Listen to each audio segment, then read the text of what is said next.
Hello, and welcome to the Health Bridge podcast. I'm your host, Holly B. Today, I am talking with Lia Pinelli. Lia is the owner of the Life You Crave and the leader of the Fempire, a community of powerhouse women who are invested in feeling good in their own skin, building baller businesses, and creating the lives they crave unapologetically.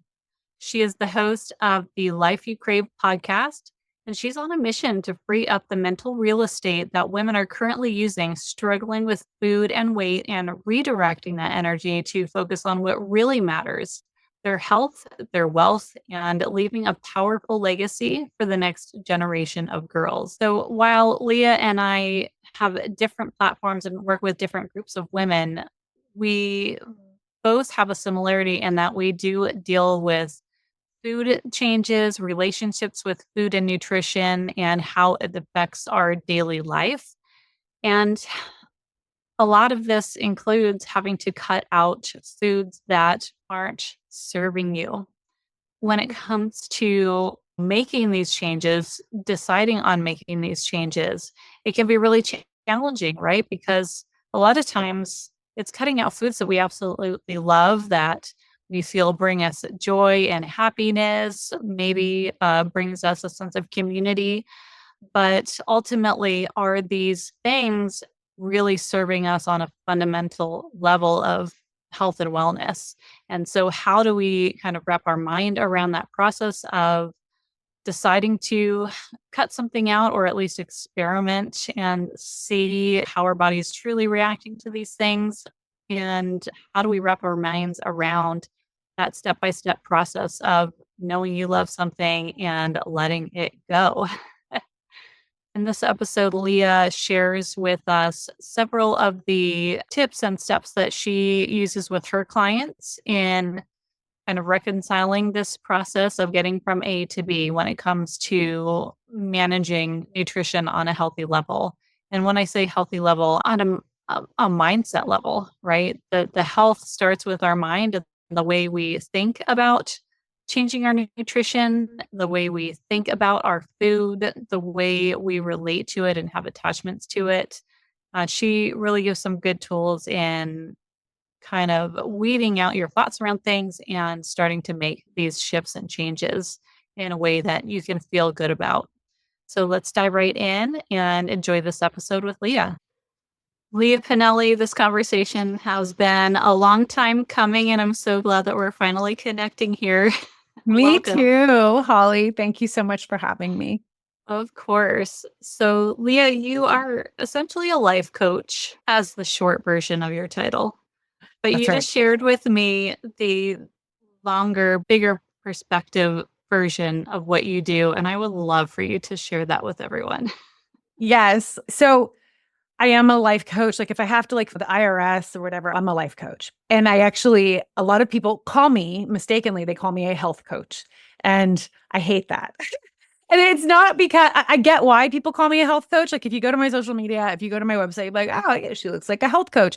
I don't mean looks physically. I mean like the language that I use, the topics that I talk about. But really, when I'm given an opportunity to introduce myself, I tell people that my title is I am a female world domination project manager because I do feel like I am managing this project. I am super, super passionate about women really pursuing confidently positions of leadership, and whether that is leadership in your organization or as a business owner or leadership in governmental office or even just leadership in your household, right? Like I'm super passionate about that. And the reason that people often mistakenly think I'm a health coach is because the avenue in which I do that is I in my own life have experienced and see in other women's lives that our biggest distraction, like the biggest thing that is absolutely choking our path to leadership is a preoccupation with ourselves, with our bodies, with how we look, with not being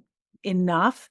And then in particular, our relationship with food and how that relationship with food is often so troubled for most of us and for many of us for decades and decades of a struggle with food, which then results in a struggle with our bodies, which then results in us really not showing up with the confidence and the courage that we need to pursue those pathways to leadership.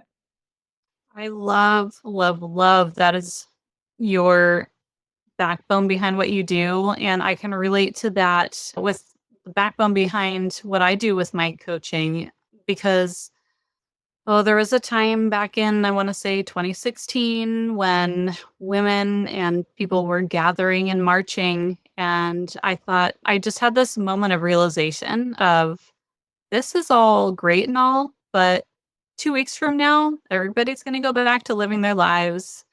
Nothing's going to change, right? Like, and how am I going to affect change the best in society outside of me? It's by changing the world inside of me.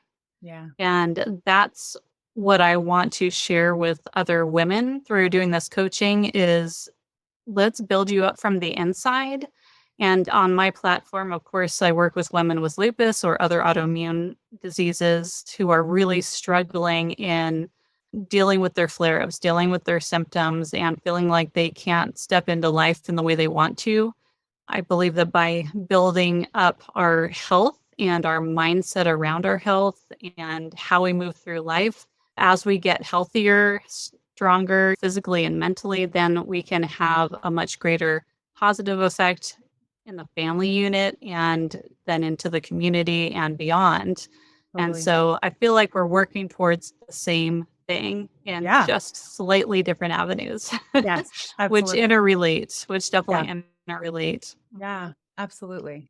Yeah. So you you help women with their relationship with food Yeah. and empowering them in that sense. And food is a big issue in the autoimmune community. And while I know that's not your expertise per se, I think that there's crossover there. And I'd love to dive into some of that with you as we get into the autoimmune spectrum. We're finding that diet has a huge effect, either positively or negatively, on autoimmune symptoms. Yeah. And when somebody is in the middle of like feeling like crap, they've got all these symptoms, they feel like their life is just out of their control right now. And a doctor or health coach or book tells them that they need to cut out all this stuff from their diet, gluten, sugar. If you're listening to the animal-based or carnivore community, cutting out all your vegetables and your grains and all the other things that you love so much. It's overwhelming at the very least. Yeah.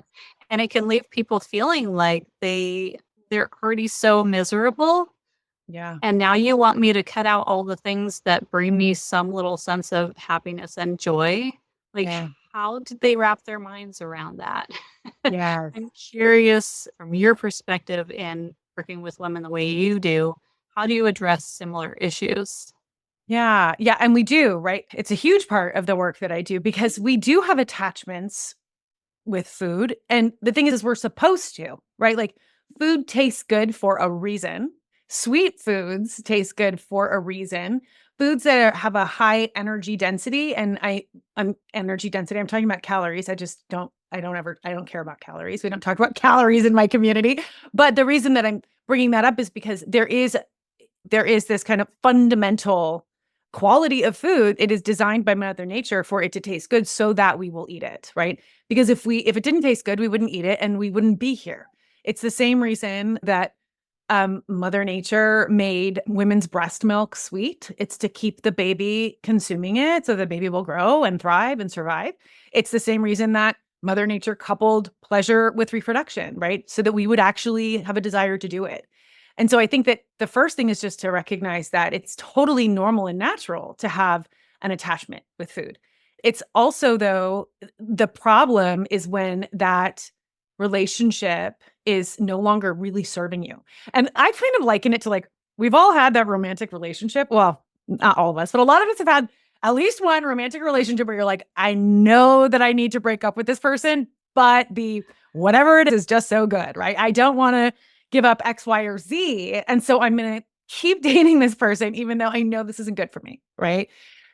And so we have that same kind of relationship with food sometimes and I think even especially with the autoimmune kind of protocol and that whole experience that people sometimes will go through with elimination, you're not even sure if that food isn't good for you, but you still are required to give it up in order to figure it out. And so that attachment can really become strained, and that's painful, right?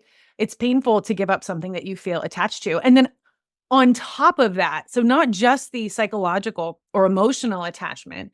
And by the way, that too is also all across the world. We gather for food, we gather around food and around certain foods, and there's cultural implications with food. And so it's very layered. And then you add on top of that the fact that there is an actual biochemical response of when you're eating something that has high energy density. And so the high energy density foods that I'm talking about are sugar and typically chips and breads and things that have a lot of calories in them. And we're designed to want those foods more because those foods, from just like this primitive, your brain knows, oh, the higher the calorie count, the more energy this food has, the more likely I'm going to be able to survive when there's a famine or when the winter comes. It's just that in our modern world, we don't have famines, at least for people listening to this podcast, probably not experiencing that. And so, but your brain doesn't know that. So your brain is still hardwired to seek out these foods. And then you get tons of pleasure from eating chips and from eating, the gluten and the dairy and the whatever it is. Like there's lots of pleasure coming from that in the form of dopamine and serotonin and all of these feel-good hormones and neurotransmitters that are designed to keep you eating them. So when you understand that, like, oh man, I'm totally normal. I have this attachment. Everybody has attachments to food. Like that's the first place, is just to understand and have some compassion for ourselves that this is why I want these foods. Similarly, in the autoimmune community, when there can be a sense of like, oh man, I'm already experiencing all of this crappy stuff. Really quick, Holly B here. I just wanted to interrupt the podcast to ask you for a quick favor. Can you take just a moment to like and subscribe to this podcast on whatever platform you are listening in on? It makes a world of a difference. And the reach of this podcast, it takes like literally under 10 seconds. So go do that right now. Thank you so much. I really appreciate it. And now back to the episode. And now I have to give up this other thing. My clients also experience something similar, different, but similar in that it feels like, why should I have to give this up when other people don't, right? This sense of like, this isn't fair.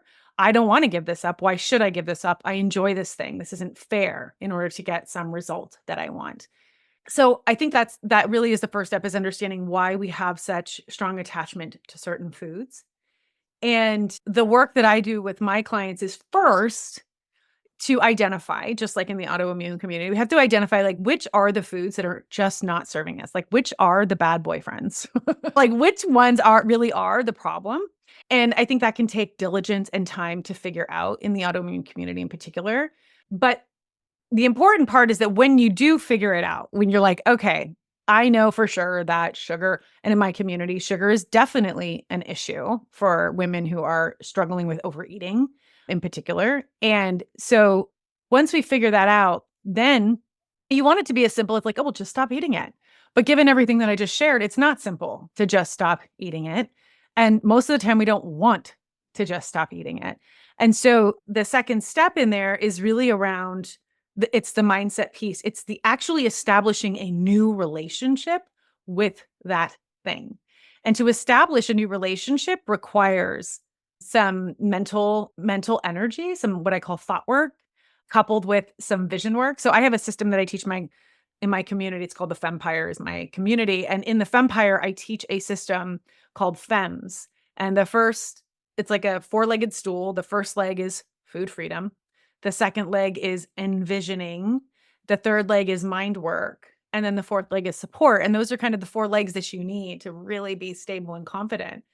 And when you figure out the foods that are not serving you, the steps to actually get free around that food is to do the mind work and the vision work that is involved in really changing your relationship. So just like with that bad boyfriend or girlfriend in the past, yeah, I can think of like, I had this really crappy boyfriend.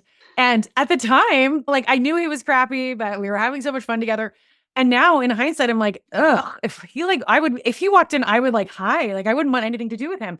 So that we can do the same thing with food where you might not want to hide from a food that you currently love, but I just mean you really can shift your relationship with it. It's not like you inherently love this sugar, just like I didn't inherently love the loser guy that I dated. Does that make sense?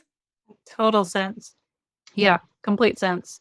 It is about changing the relationship. And once you're on the other side, you can look back and say, gosh, I used to shop in the middle of the grocery store and I loved all the things in the boxes and the bags, and now they just turn me off. Yes. But that's not an overnight thing.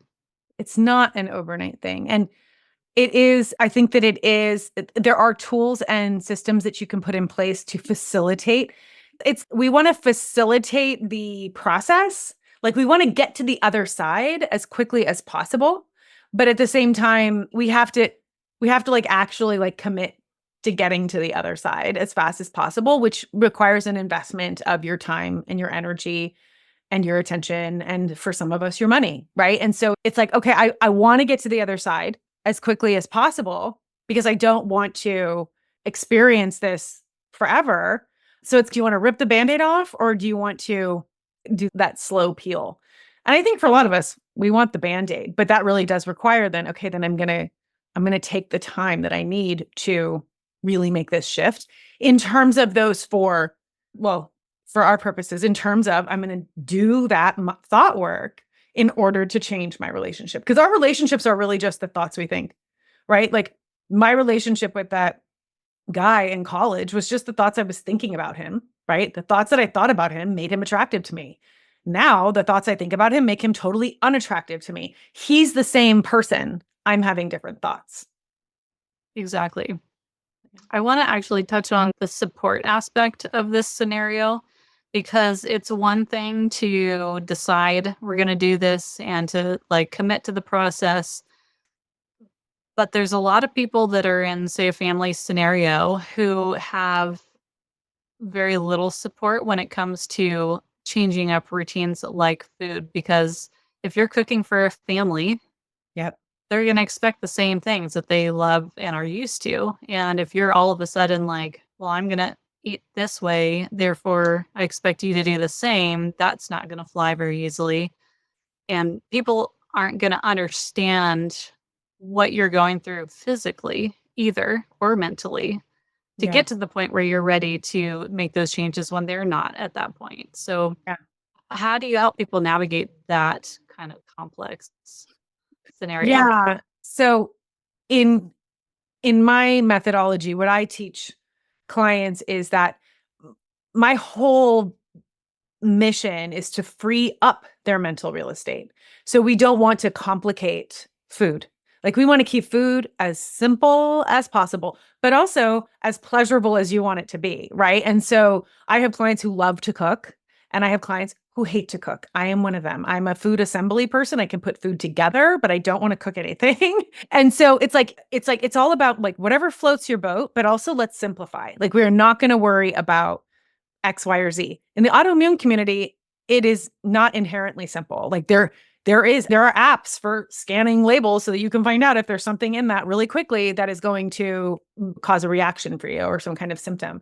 So it's not totally simple in the autoimmune until it is, right? Like I think that like to what we were talking about earlier before we recorded, Holly, right? Like this idea, like once you kind of figure out what works for your body, it can become simple because you can put it in place in a way that can simplify for you. But I think what you're talking about is especially maybe that initial, when you're starting to really start to figure out, okay, this works for me, this doesn't. And now I have to make changes that are going to impact other people in my household. And I think that actually becomes more of a conversation around self-leadership and boundaries.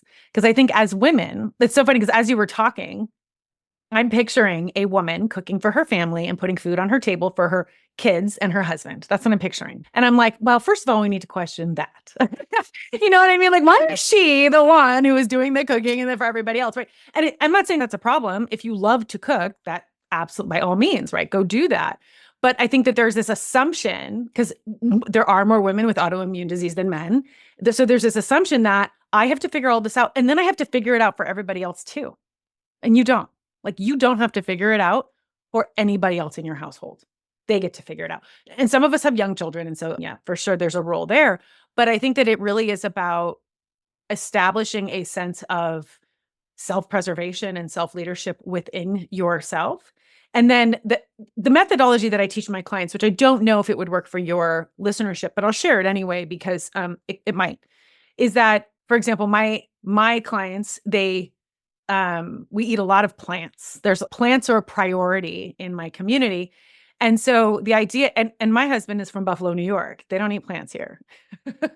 And so in my house, it's like pizza and wings are dinner. Like, that's just dinner. It's like crazy. It's not even a stereotype here. Like, really, pizza and wings, people eat it here like multiple times a week. I'll tell you a really funny aside, but there is like a foodie Facebook group that I joined, and in my local area here in Buffalo. And I'm not kidding you, Holly, as I was scrolling, every picture either had pizza, wings, or burgers and fries. I'm like, this is not foodie. I'm from California. This is not foodie. Right. But so culturally, it's pizza and wings. And so for my clients and the idea is that you always have really simple bagged salads on hand, or cucumbers and bell peppers that you can just chop up and throw on the table, and baby carrots or whatever that takes minutes to put on the table. But that the idea there is that there is enough for you to eat that's going to support your needs in addition to whatever is currently on the table, right? So if you're gluten-free and there's pizza and wings, you're adding that veggie and eating the wings, and you're moving on with your evening, right? And therefore, they don't do anything differently. They're still eating their pizza and wings. You're just adding to it, and everybody's eating together. Because in my house too, eating together is very important.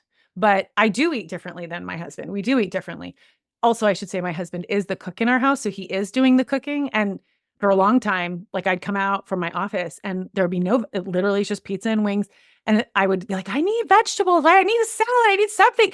And then, so he started, one night I came out, and I'm not joking, Holly, he had pickles and kimchi on the table. And I was like, where are the veggies? He's like, there's pickles and kimchi. I'm like, those are condiments. Those are not veggies, right? So it took time.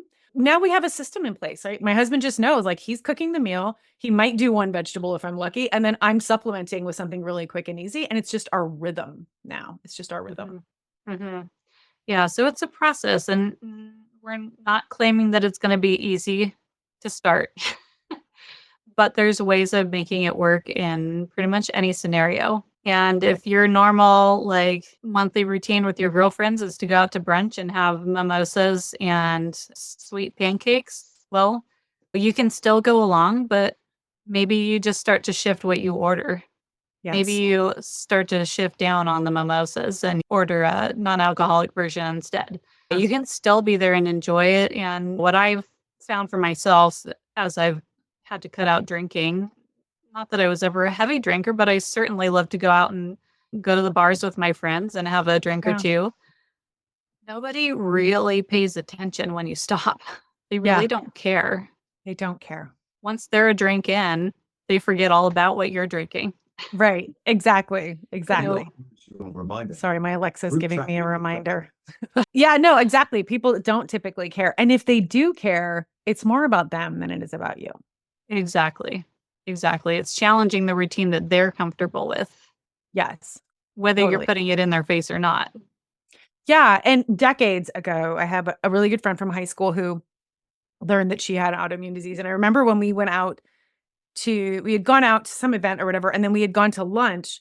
And I remember when she ordered, I felt a sense of curiosity, right? Like, so, because she ordered differently than we were all ordering than she usually would have ordered. But it was more of a sense of curiosity. And it certainly was no sweat off my back, right? If she's ordering differently. But I think that when we are the one making the change, we often feel like we have to explain ourselves, that maybe people are judging us, or that we're going to put people out by making special requests. And again, that really goes back to, I think, your point. Most people don't really care as much as you think they care. Most people are thinking about themselves, but also it really does come back to that sense of self-leadership, of like, I am the leading lady of my life, right? Like, I am the one who is leading here. And one of the things that for my clients that comes up a lot is they're worried about other people making other people uncomfortable by their food choices. And sometimes people are uncomfortable. Sometimes people are disappointed that you've changed or that you're doing something for your health.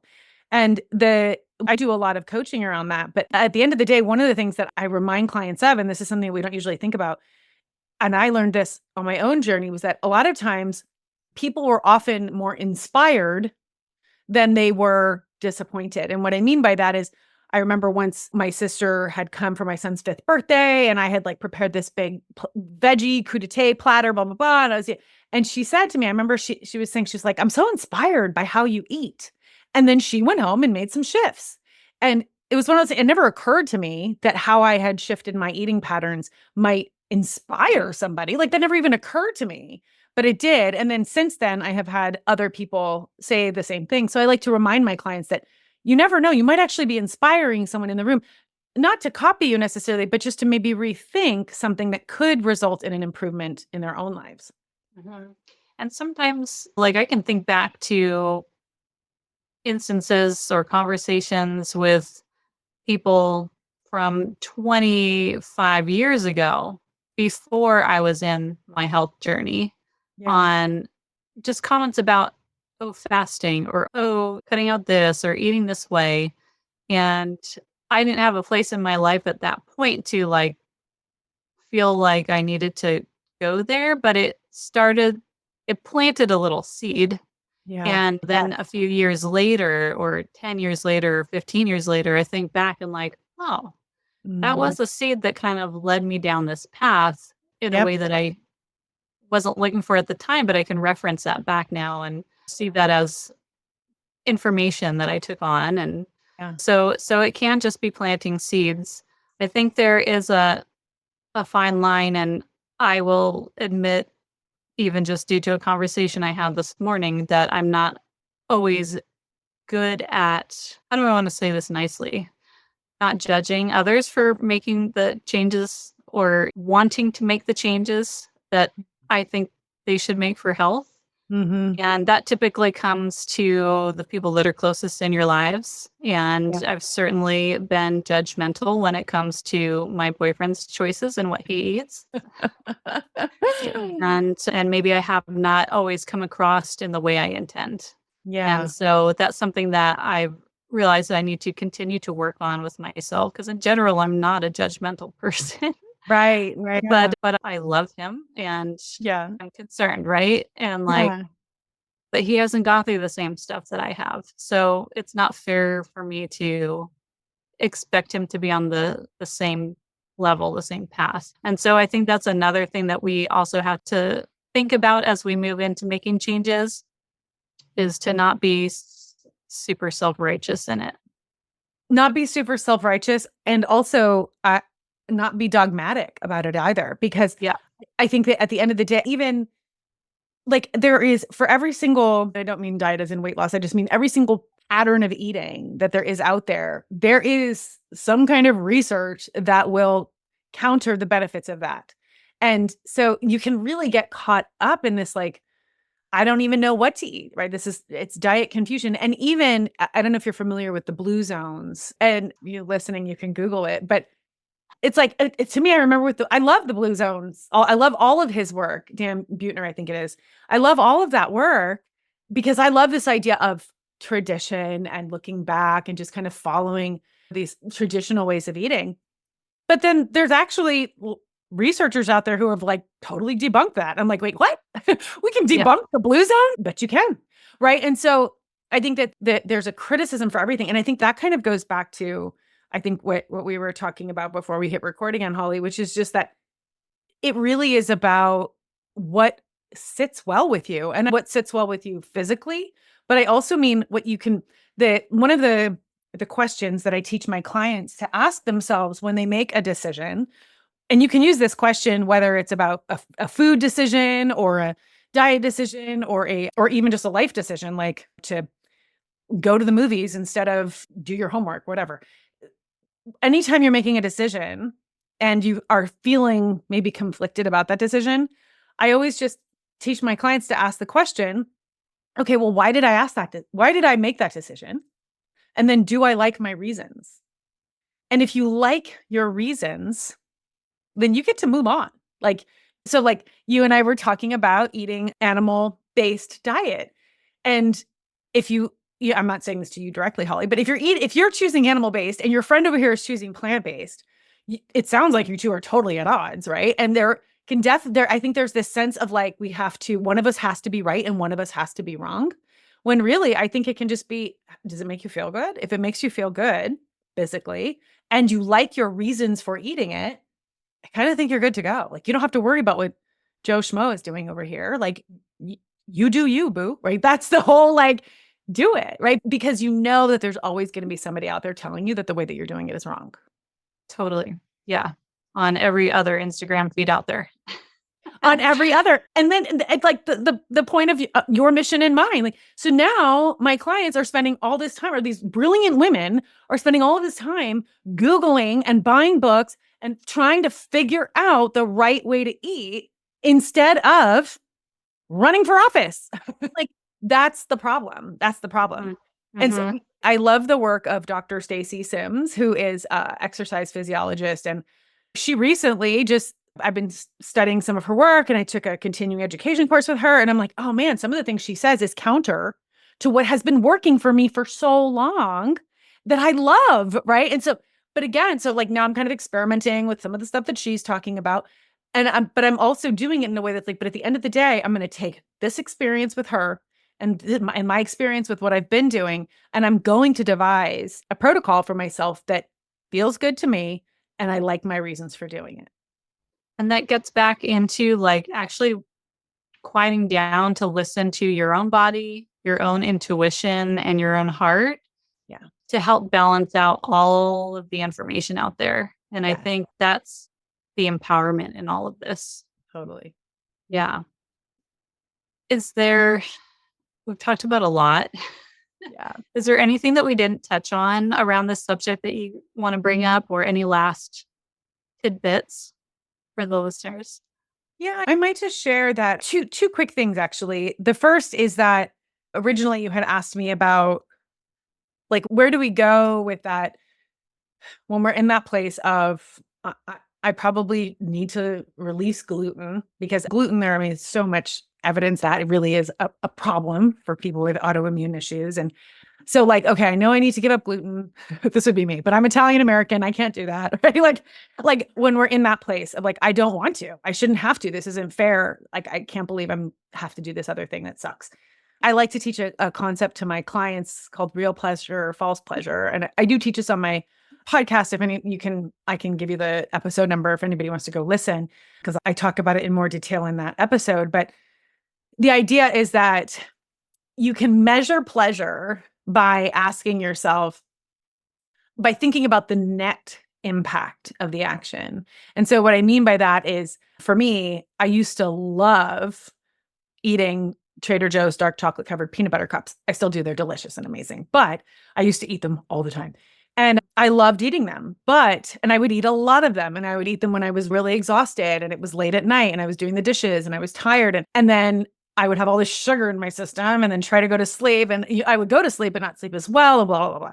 Hey, I just wanted to jump in here and interrupt the program for just a hot minute. You know that I'm so passionate about this podcast, but what I'm also really passionate about is helping women with lupus minimize their symptoms, boost their energy so that they can indulge in life again.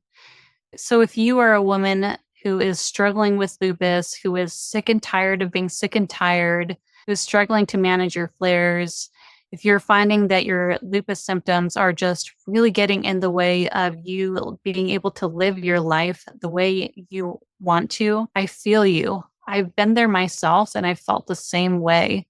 And what I've found is that there are a certain set of health fundamentals that, once applied, will support you in your foundational health.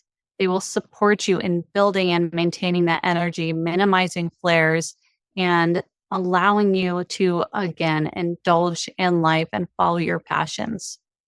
So if that is something that you are interested in creating for yourself, Let's jump on a call together. I will walk you through the process that I use with my clients to get them from sick and tired to strong foundation of health by implementing my Health Bridge protocol. If this is something you're interested in chatting more about, I would love to talk to you. Apply for a free clarity call with me, and I look forward to getting to know you soon. And now back to the episode. The net impact of eating 10 peanut butter cups while I did the dishes every night, there was a net negative impact. I really enjoyed eating them in the moment. They're delicious. They're designed to want to be eaten. But the net impact was a negative net impact. What that means is I'm not actually getting pleasure, not real pleasure, at least from those peanut butter cups. I'm getting what I call false pleasure because it's pleasure in the moment. Because that your dopamine is firing. Your dopamine is like, yeah, keep going. We want more of that, right? So it feels like pleasure in the moment because it is pleasure in the moment, but the net impact is negative. And so my desire for my life is that I don't have net negatives. I only have net positives. And net positives are ways that I get pleasure that don't actually have, there might be some negative aspect to it. It's not like it's pure positivity, but the net is positive. And so what that might look like is I like the example of like walking my dog. Like sometimes I don't really feel like walking the dog, right? But walking the dog has especially if I like, okay, I got to get him out, right? I'm going to go. Forcing myself out, I listen to an audiobook, I get fresh air. I always feel better when I get back than I did when I left. That is a net positive. It doesn't necessarily mean that the whole thing is pleasurable. When I'm picking up his poop, it's not pleasurable, but the net is positive. It's a net positive pleasure. And so really making it intentional to fill especially your days, especially if the evenings or weekends are harder for you, filling your days with more real pleasure and less false pleasure. And an exercise that I have clients do is to write down a list of 25 real pleasures.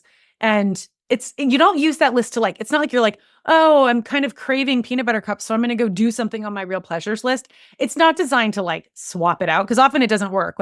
I couldn't go for a walk with my dog when I was doing the dishes and eating the peanut butter cups, right? So a lot of times our false pleasures are things we can do while we're doing something else.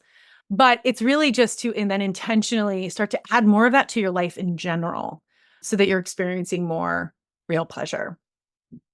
Yeah, because when you're experiencing more real, genuine pleasure, your need for the fake lessons. Exactly. Weakens. Exactly. Yeah. Mm-hmm. Yeah. And the last thing I wanted to just leave with your audience is probably the most important question. One of the most important questions that I think you can ask, that I think is so worth asking, is when you're in that place where you're like, oh, I got to give up gluten and dairy and sugar and all these things, is to consider this, that first of all, if you've decided that you're going to do it, right? Because people do all the time, right? They learn that they have autoimmune disease and they learn that they could eliminate all the stuff and feel better, but they don't eliminate it. And that's their decision, right? They move on. But if you're like, I'm going to do it, and probably if you're listening to Holly, you're like, okay, I'm going to do it. I just don't want to be so miserable while I do it.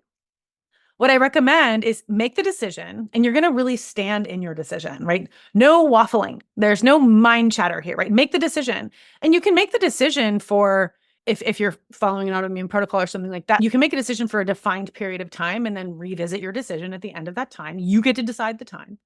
But make the decision, put a time cap on it, especially if it's really causing mental misery right now. Be like, okay, I'm going to do this for 30 days. I'm going to do this for 90 days. I'm going to do this for whatever.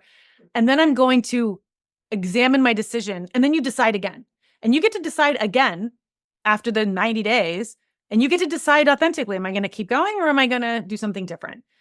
But once you've made your decision, the question that I want to offer to your listeners to ask yourself is, given this decision, I'm going to say eliminate gluten and dairy. Who do you want to be in the process? And I don't mean what do you want to do? I don't mean what do you want to have? Who do you actually want to be during this process? And who we be is determined by how we're thinking and how we're feeling. And so the idea there is you can decide ahead of time, I want to be curious. I want to be open. I want to be peaceful. I want to be graceful. You could also decide I want to be angry and pissed, But the truth is that's probably your default, right? Like probably your default, if you're resistant to doing it in the first place, you probably already are angry and pissed. And so it's like, this is an opportunity to potentially make a shift.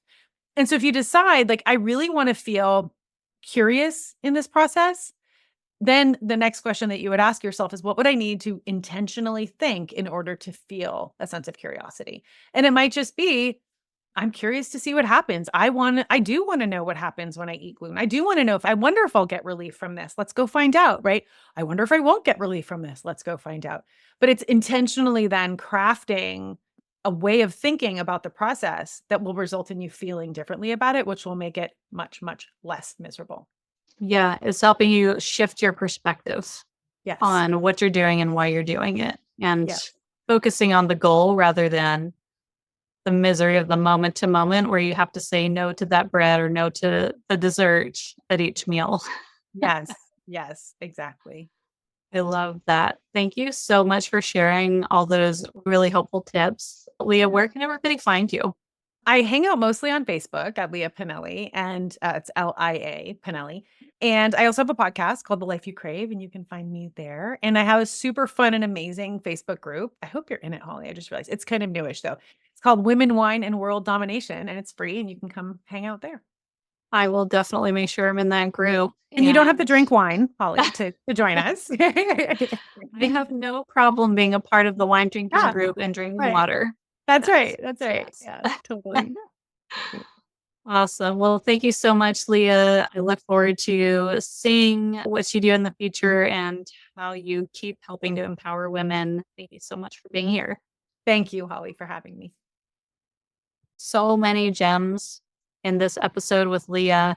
What I want to just circle back to and leave you with as we close is just bringing it back to that question of, given the decision that you've made, who do you want to be in the process?